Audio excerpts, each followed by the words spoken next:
सुप्रभात विद्यार्थियों। आज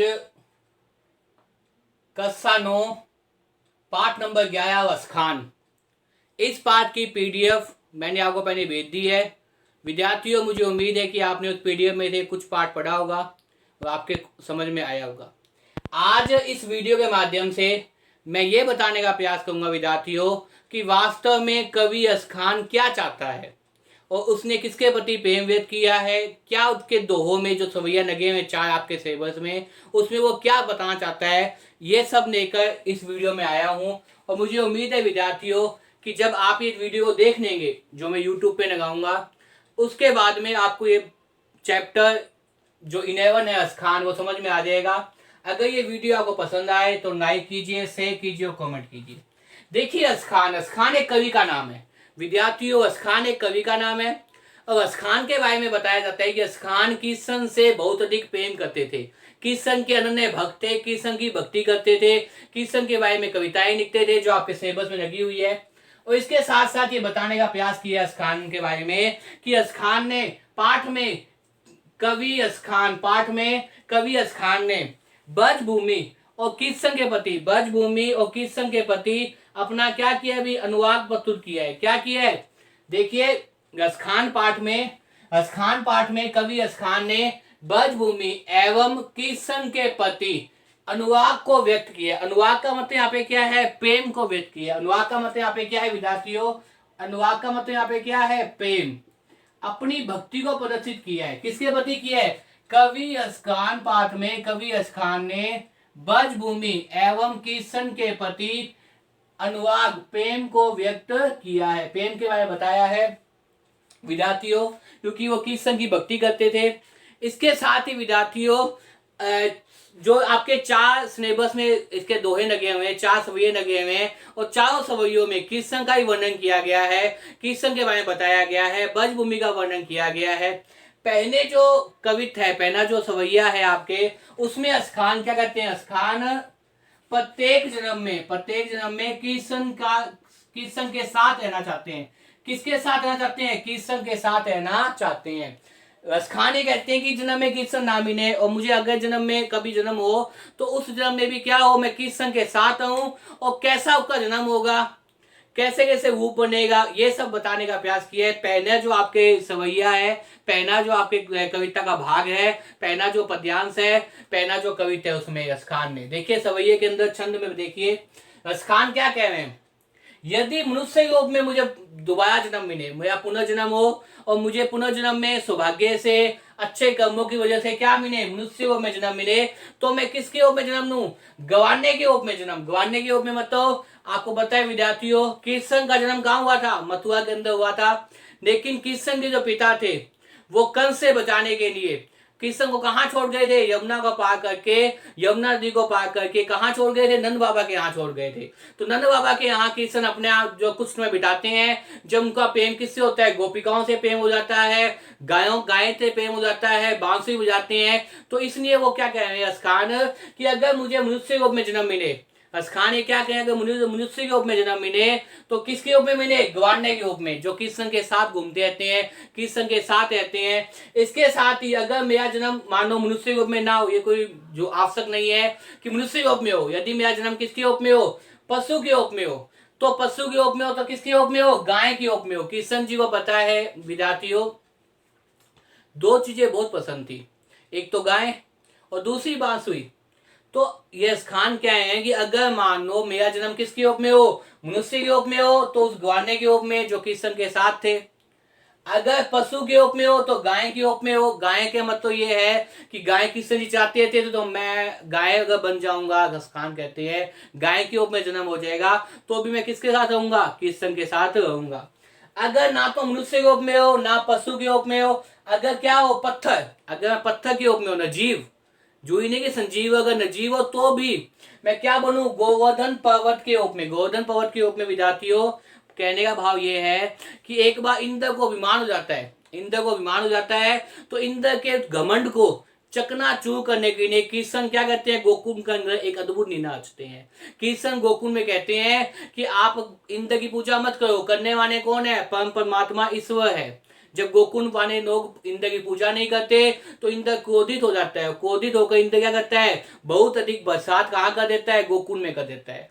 तब कृष्ण जी क्या करते हैं, अपनी चटकी उंगली में एक गोवर्धन पर्वत रख लेते हैं। उस पर्वत के अंदर गोकुल के ग्वाने, नंद बाबा, यशोदा, बलराम और गोपिकाएं, गायें वगैरह सब आ जाती है, उनसे अच्छा हो जाती है। और इस प्रकार से कृष्ण का घमंड, कृष्ण जी क्या करते हैं भाई, इंद्र घमंड चकनाचूर कर देते हैं। तो यहाँ ये बता रहे हैं कि अगर पत्थर के रूप में जन्म मिले, रसखान कह रहे हैं कि अगर मेरा जन्म किसके रूप में हो, पत्थर के रूप में जन्म हो, तो किसमें हो, गोवर्धन पर्वत के रूप में, उस पर्वत का पहाड़ बन जाऊं जितने क्या किया था, कृष्ण ने अपनी चिट्ठी उंगली में चिका था। तो यहाँ भी गसखान कहते हैं कि मेरे को किसका सामिप्य मिल जाए, कृष्ण का सामिप्य मिल जाए। अगर कहते हैं पक्षी के रूप में हो तो वो खग बनू, खग बनू का मतलब तो उस खग के रूप में हो जो कानंदी, कानंदी यहाँ पे कौन है, यमुना, कानंदी किसे बोलते हैं विद्यार्थियों, यमुना को बोलते हैं। कि यमुना नदी, यमुना नदी के किनारे, यमुना नदी के किनारे जो, यमुना नदी के किनारे जो पेड़ लगे हुए हैं असंख्य, उस पेड़ के नीचे क्या बनते हैं, कृष्ण और राधा के मिलते हैं। उस पेड़ में रहने वाले क्या हो भाई, एक तरह से पक्षी के रूप में हो, ताकि मेरा निवास स्थान कहाँ हो, उस पेड़ पे हो और मैं कृष्ण का साथ हूं। इस प्रकार से विद्यार्थियों आपने देखा कि किसी भी अवस्था के अंदर, चाहे मनुष्य के रूप में हो, चाहे पशु के रूप में हो, चाहे पत्थर के रूप में हो, चाहे पक्षी के रूप में हो, कृष्ण जी क्या चाहते हैं भाई, क्या चाहते हैं कृष्ण जी, अपना साथ, कृष्ण का साथ चाहते हैं। अस्खान, अस्खान क्या चाहते हैं कि मैं प्रत्येक अवस्था में क्या हूं, कृष्ण के साथ हूं। इस प्रकार से पहले सवैये के अंदर बताया गया है कि किसी भी परिस्थिति के अंदर, चाहे वो इंसान के रूप में, चाहे वो पशु के रूप में, चाहे वो पत्थर के रूप में, चाहे वो पक्षी के रूप में, वो कृष्ण का साथ चाहते हैं। इस प्रकार से विद्यार्थियों पहले सवैये में ये बताया गया है। दूसरे सवैये के अंदर जो आपके सिलेबस में लगा गया है उसमें ये बताया गया है कि जब कृष्ण जी गाय चाहते थे तो अपने साथ कंबन और नाठी रखते थे। अस्खान कहते हैं अगर मुझे कंबन नाठी मिल जाए उसके बनने में मैं जो है वो असंख्य तीनों नौकों का राज्य त्यागने को तैयार हूं, तीनों नौकों का राज्य भी त्यागने को तैयार है, अगर उसे क्या मिल जाए भाई, वो कंबन और वो क्या मिल जाए भाई, नाठी मिल जाए। इसके साथ कृष्ण खान कहते हैं अगर मुझे नंद बाबा की गाय चराने के लिए छोड़ मिल जाए तो मैं 8 सिद्धियां और 9 निधियों का सुख त्याग करता हूं। अगर मुझे क्या मिल जाए, नंद बाबा की गाय, गाय क्योंकि कृष्ण जी गायों से और बांसुरी से बहुत अधिक प्रेम करते थे, इसलिए अगर मुझे गाय के रूप में, अगर मुझे नंद बाबा की गाय चराने को मिल जाए तो मैं उसके लिए क्या छोड़ सकता हूँ, 8 प्रकार की सिद्धियां और 9 प्रकार की निधियों का सुख अर्थात अपनी मुक्ति का मार्ग भी छोड़ सकता हूँ। इसके बाद कवि कहते हैं अगर न जाने मेरी आंखें कब ब्रज भूमि को देखेगी, उस बाग को देखेगी, उस तालाब को देखेगी जहाँ कृष्ण राधा रहते थे, कृष्ण अपनी लीलाएं करते थे, अगर मुझे वो तब देखने को मिल जाए तो मैं उसके ऊपर असंख्य सोने चांदी के करोड़ों महल भी क्या कर सकता हूँ, त्याग कर सकता हूँ। इस प्रकार से कृष्ण खान यहाँ ब्रज भूमि के प्रति अपना अनुराग प्रकट कर रहे हैं। दूसरे दोहे के अंदर, दूसरे सवैये के अंदर खान क्या कर रहे हैं विद्यार्थियों, खान ब्रज भूमि के प्रति अपने प्रेम को व्यक्त कर रहे हैं। इसी प्रकार से जो तीसरा जो सवैया है विद्यार्थियों, तीसरे सवैये में एक गोपिका कृष्ण के रूप सौंदर्य के बारे में वर्णन कर रही है, सानिध्य चाहती है कि कृष्ण का रूप सौंदर्य वर्णन करते कहती है कि सब कुछ करने को तैयार है अगर वो क्या कर जाए,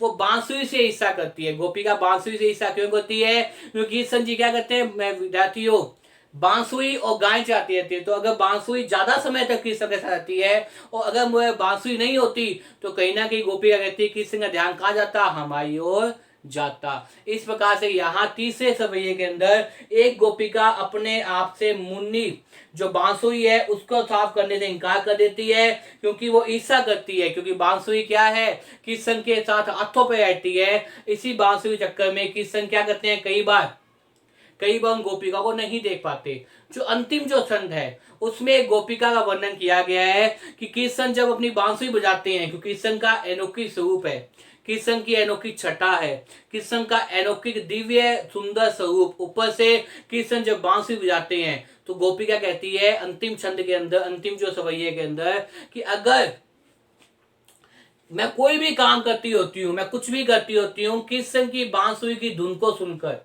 किशन की उस अनोखी छवि को देखने के लिए मैं अपना वो काम त्याग कर कहां पहुंच जाती हूँ, किशन के पास। मैं विवश हो जाती हूँ, मैं एक तरह से विवशता की शिकार हो जाती हूँ। मैं अगर जाना भी नहीं चाहूं तो भी मैं पांव अपने आप चलना चालू कर देते हैं और कहां पहुंच जाते हैं भाई, किशन के पास पहुंच जाते हैं। इस प्रकार से वो कहते हैं अगर मैं रोकना भी चाहूं अपने आप को तो भी किशन की बांसुरी को सुनकर मैं नहीं रोक पाती अपने आप को, विवश हो जाती हूँ, विवशता की शिकार हो जाती हूँ। मैं पांव अपने काम को त्याग कर मेरे पांव क्या होते हैं भाई, चलने लग जाते हैं। इस प्रकार से विद्यार्थियों, जो स्खान आपके सिलेबस में चैप्टर लगा हुआ 11 उसके जो 4 कविता आपके लगे हुए हैं, 4 सवैये छंद आपके लगे हुए हैं। पहले के अंदर जन्म लेता है तो किसके साथ होना चाहिए, किशन के साथ होना चाहिए। दूसरे के अंदर वो गोकुल की नंद गायें चराने के लिए या कृष्ण जी के नाट्य कमन पाने के लिए, वहां के वन उपवन देखने के लिए अपना सब कुछ त्यागने को तैयार है। नाखो महन को महन सोने के त्यागने को तैयार है, अपनी 8 सिद्धियां 9 निधियां त्यागने को तैयार है। और तीसरा जो सवैया है उसके अंदर ये बताने का प्रयास किया है कि कृष्ण जी जो है वो रूप सौंदर्य के बारे में वर्णन किया गया है और वो मुन्नी से ईर्षा करते हैं बांसुरी से। एक गोपियों की मुन्नी जो है बांसुरी जो है वो कृष्ण के साथ ज्यादा रहती है। अंतिम छंद के अंदर विद्यार्थियों वो गोपिका ये कहती है कि मैं इतनी ज्यादा विवश हूं, जब कृष्ण बांसुरी बजाते हैं उस बांसुरी की धुन को सुनने के बाद मैं इतनी ज्यादा विवश हो जाती हूँ कि मैं तुरंत कहां पहुंच जाती हूँ, कृष्ण के पास पहुंच जाती हूँ। इस प्रकार से सभी कवित जो आपके सिलेबस में लगे हुए हैं, जो सवैया छंद लगे हुए हैं, उसमें स्खान क्या कह रहा है भाई, इंपॉर्टेंट बात क्या है, वो ब्रज भूमि और कृष्ण के प्रति क्या कह रहा है भाई, अपने प्रेम को व्यक्त कर रहा है। ब्रजभूमि और कृष्ण के प्रति, या तो ब्रजभूमि के प्रति और कृष्ण के प्रति क्या कर रहा है, अपने प्रेम को व्यक्त कर रहा है। प्रत्येक परिस्थिति के अंदर, प्रत्येक जन्म के अंदर, प्रत्येक क्षण, प्रत्येक पन जो बदल रहा है वो कृष्ण का सानिध्य चाहता है, ब्रजभूमि देखना चाहता है। इस प्रकार से विद्यार्थियों मुझे उम्मीद है कि आप ये जब वीडियो देखेंगे जो मैं YouTube पे लगाऊंगा, उस वीडियो को देखने के बाद में आपको चैप्टर नंबर 11 जो किसका है भाई, स्खान का, वो समझ में आ जाएगा। इन सवैयों के छंदों के जो कविता में जो सार है, कविता में स्खान क्या कहना चाहता है, इसको मैंने यहाँ बताने का प्रयास किया है। मुझे उम्मीद है कि आपको ये चैप्टर नंबर 11 स्खान समझ में आ जाएगा। धन्यवाद।